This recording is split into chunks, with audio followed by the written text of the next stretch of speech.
आज मैं आप लोगों को पावन वृक्ष के बारे में बताऊंगा। नवरात्रि के पावन पर्व में कुछ ऐसे वृक्ष हैं जो कि देव वृक्ष कहे गए हैं, देवी वृक्ष कहे गए हैं। ये देवी के स्वरूप होते हैं और हमारे धर्म में पेड़ पौधे को देवी देवता मानकर हम इनकी पूजा करते हैं और हमें पूजा करनी भी चाहिए। साइंस भी कहता है कि पेड़ पौधे मनुष्य को फ्री में प्राणवायु प्रदान करते हैं और पेड़ पौधे हमें ऑक्सीजन देते हैं। हमारे जो कार्बन डाइऑक्साइड होते हैं उसे ग्रहण करके सभी प्रकार के जितने भी नकारात्मक चीज़ होती है उसे अपने अंदर ये स्वयं सोख लेते हैं और हमें ताजगी प्रदान करते हैं। तो पेड़ पौधे स्वयं तेज धूप तपता है लेकिन मनुष्य को शीतलता छाया प्रदान करता है। तो नवरात्रि के समय में कुछ ऐसे पेड़ पौधे हैं जो हमारे धर्म शास्त्र कहे गए हैं, जिनको छूने मात्र से व्यक्ति के बंद किस्मत के ताले खुल जाते हैं, व्यक्ति का सौभाग्य चमक जाता है।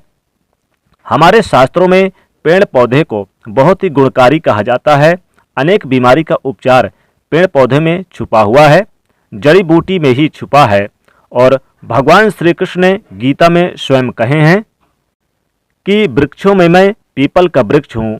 पीपल के वृक्ष को वृक्षों का राजा कहा जाता है क्योंकि पीपल वृक्ष की जो आयु होती है सबसे ज़्यादा होती है। इसीलिए भगवान श्री कृष्ण ने स्वयं कहा है कि मैं वृक्षों में पीपल का वृक्ष हूँ। तो चलिए आज मैं आप लोगों को नवरात्रि के समय में छुए जाने वाले कुछ वृक्ष के बारे में बताऊंगा। दोस्तों, हमारे धर्म शास्त्र में अनेक ऐसे वृक्ष हैं जो कल्याणकारी होते हैं, मंगलकारी होते हैं, जिन्हें छूने मात्र से तत्काल गरीबी मिट जाती है। अगर इस वृक्ष को छू लेते हैं तो आपके सभी प्रकार के परेशानी, सभी प्रकार के कष्ट वो सब समाप्त हो जाते हैं। खास करके नवरात्रि के समय में, नवरात्रि के समय को शक्ति का पर्व कहा जाता है। शक्ति पर्व क्यों कहा जाता है? क्योंकि इस समय अचेत वस्तु जो होती है वह भी चेतना युक्त हो जाती है। अर्थात इस समय जो शक्ति हमारे धरती लोक में आ जाती है, नव दुर्गा का समय जो होता है, यानी कि इसमें आप कह सकते हैं कि नव दुर्गा, चूंकि नवरात्रि माता दुर्गा को समर्पित होते हैं और नव दुर्गा को आप बोल सकते हैं शक्ति बोल सकते हैं। तो माता रानी इस धरा पर आती हैं तो जितने भी पेड़ पौधे, जितने भी जीव जंतु हैं, चल अचल सभी प्रकार के जो वस्तु हैं वो सब में प्राण आ जाते हैं, सब में शक्ति निहित हो जाते हैं, जागृत हो जाते हैं। तो इस समय कोई भी पेड़ पौधे को जाकर के छू दें, खास करके देवी स्वरूप जो कहे गए हैं पेड़ पौधे, जाकर के आप ऐसे छू करके आ जाते हैं तो आपके जीवन की परेशानी है, दुख है, तकलीफ है, कष्ट है, रोग है, बीमारी है, कलह है, कलेश है, जीवन में बहुत बड़ी समस्याएं, सब समस्या समाप्त हो जाएगी। आज मैं आप लोगों को कुछ ऐसे पौधे के बारे में बताऊंगा। ये जो पौधे हैं ये देव वृक्ष कहे जाते हैं। वीडियो को ध्यान से देखना। अगर आज की वीडियो मिस कर दिए तो फिर सारी जिंदगी आपको पछताना पड़ेगा, क्योंकि नवरात्रि एक ऐसा पर्व होता है, एक ऐसा समय होता है, केवल 9 दिनों के भीतर आपको लक्ष्मी पूजा पाठ की जरूरत नहीं पड़ती। केवल 9 दिन के भीतर में आप आपकी जो समस्याओं को, आप अपनी गरीबी को स्वयं अपने आंखों से समाप्त होते हुए देख सकते हैं। मैं जिस वृक्ष के बारे में बता रहा हूं, ये सारे वृक्ष आपको अपने घरों के आसपास में बहुत ही आसानी से मिल जाएंगे। तो दोस्तों, अगर आप इस प्रकार की जानकारी यानी कि में इंटरेस्ट रखते हैं और जानकारी जानना चाहते हैं तो आप हमारे चैनल को सपोर्ट करना चाहते हैं तो चैनल को आप यानी कि सब्सक्राइब जरूर कर लीजिएगा, क्योंकि हमारा मकसद है जनहित एवं जन कल्याण करना।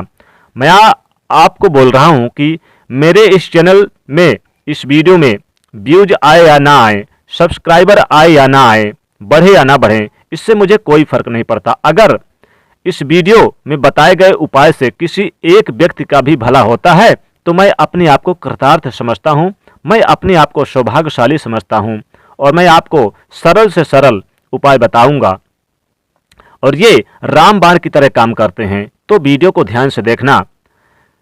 दोस्तों, कौन से ऐसे वृक्ष हैं जिसको नवरात्रि में छू करके आने से तत्काल गरीबी मिट जाती है? नवरात्रि के समय में जरूर आपको इनको छूकर आना चाहिए। खास बात यह सभी दर्शकों को बताना चाहूंगा कि नवरात्रि के समय में जितना ज़्यादा हो सके देव वृक्ष की पूजा जरूर करनी चाहिए। देव वृक्ष कई प्रकार के वृक्ष आते हैं। चलिए मैं आप लोगों को बताना चाहूंगा कि कि ऐसे कौन से वृक्ष हैं जिन्हें छूने से हमारी गरीबी मिटती है। पहला वृक्ष है बेल का वृक्ष। जो बेल के वृक्ष हैं ये माता पार्वती के पसीने से उत्पन्न हुआ है। स्कंद पुराण के अनुसार जो माता पार्वती हैं ये देवी स्वरूप कहे गए हैं, अर्थात नव दुर्गा के स्वरूप कहे गए हैं। इस वृक्ष की डाली में पार्वती, जड़ में ब्रह्मा, तने में विष्णु एवं समस्त जो हिस्से हैं उसमें भगवान शंकर बसते हैं। संध्या काल के समय में शिव मंदिर के पास आप या नवरात्रि के समय में जो बेल वृक्ष हैं इसके नीचे घी का दीपक जलाने से व्यक्ति धनवान, गुणवान एवं पराक्रमी बनता है। व्यक्ति की सभी प्रकार की मनोरथ पूर्ण होती है। हमारे धर्म शास्त्र भी कहते हैं कि नवरात्रि के समय में यदि कोई भी व्यक्ति, जी हाँ, कोई भी व्यक्ति नवरात्रि के समय में अगर कोई भी व्यक्ति बेल के वृक्ष को माता नवदुर्गा का ध्यान करते हुए 7 बार छू करके आ जाते हैं तो ऐसे व्यक्ति की तत्काल गरीबी मिटती है। और उपवास व्रत जो रखे हैं, ध्यान से सुनिएगा, जो लोग उपवास व्रत रखे हैं ऐसे व्यक्ति की थकान, सुस्ती, थकान चूंकि जो होती है, चूंकि व्रत रखते हैं तो थकान भी रहती है, सुस्ती भी रहती है, तो वो चली जाती है। जितना हो सके नवरात्रि में संध्या काल में बेल के वृक्ष को जरूर छूना चाहिए। अनेक संत महात्माओं ने बेल वृक्ष के पत्तों को खाकर तपस्या की एवं कई प्रकार की सिद्धियां हासिल की है। धर्मशास्त्र कहते हैं कि अगर नवरात्रि के समय में बेल के पत्ते को खाया जाए तो व्यक्ति लंबे समय से जो मंत्र की जाप करने के बावजूद प्राप्ति नहीं हो पा रहे थे तो बेल के पत्ते को खाने से वो सिद्धियां जल्दी प्राप्त होती है। इसके नीचे घी का दीपक जलाने से हमें सिद्धि की प्राप्ति होती है। सिद्धि का मतलब होता है कि कार्य में सफलता। तो जो लंबे समय से आपके कार्य नहीं बन पा रहे उस कार्य में नवरात्रि के समय में जितने भी दिन हो सके, जब भी आपको समय मिले तो शाम के समय ही घी का दीपक जरूर जला दें। और अगर कोई व्यक्ति नवरात्रि के समय में बेल वृक्ष की जड़ में दूध डालते हैं, चढ़ाते हैं तो सभी प्रकार के व्याधि, रोग, दोष दूर होते हैं। अगर सिंदूर युक्त गंगा जल चढ़ाते हैं नवरात्रि में तो व्यक्ति की गरीबी मिटती है। अगर तिल चढ़ाते हैं बेल वृक्ष की जड़ में तो सौभाग्य की प्राप्ति होती है। बेल वृक्ष के तीनों पत्तों को त्रिदेवी कहा गया है।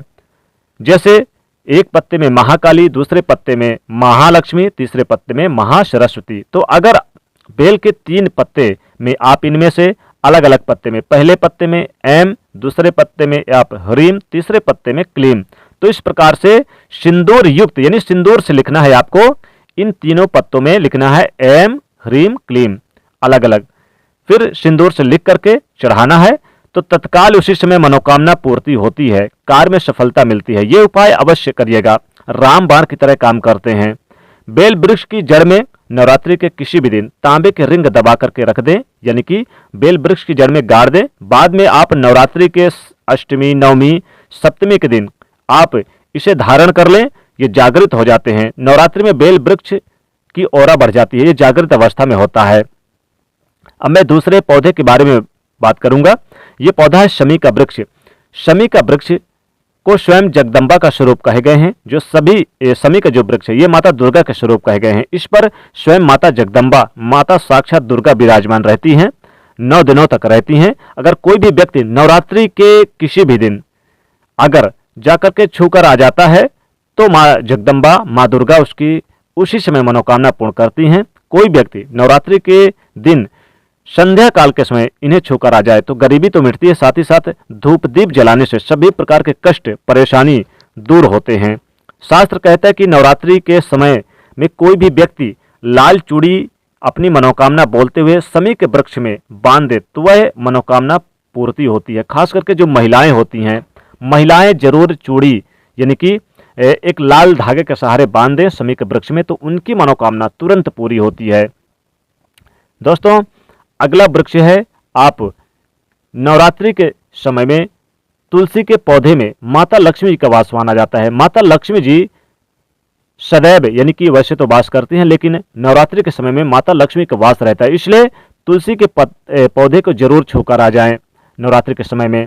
और पीपल का वृक्ष एक ऐसा वृक्ष है, पेड़ है, जिसमें सभी देवी देवता वास करते हैं। तो हो सके तो पीपल के वृक्ष को भी छूकर आ जाएं, गरीबी तुरंत मिटती है, तत्काल मिटती है और जन्मों जन्मों की गरीबी दूर हो जाती है। माता दुर्गा, माँ जगदम्बा स्वयं स्वतः खींची चली आती हैं, माँ लक्ष्मी जी खींची चली आती हैं और घर से गरीबी दूर हो जाती है। तो दोस्तों, इस प्रकार से इन वृक्षों को छूकर आ जाएं नवरात्रि के किसी भी दिन, गरीबी मिटते देर नहीं लगेगी। तो दोस्तों वीडियो पसंद आए तो लाइक करिएगा, और माता जी की कृपा प्राप्त करना चाहते हैं तो इस वीडियो को आप अपने सभी रिश्तेदारों के बीच और अपने दोस्तों के बीच इस वीडियो को ज़्यादा से ज़्यादा शेयर करिए, यानी कि इसको भेजिए, और चैनल से जुड़ने के लिए सब्सक्राइब कर लीजिएगा। कमेंट में लिखिए।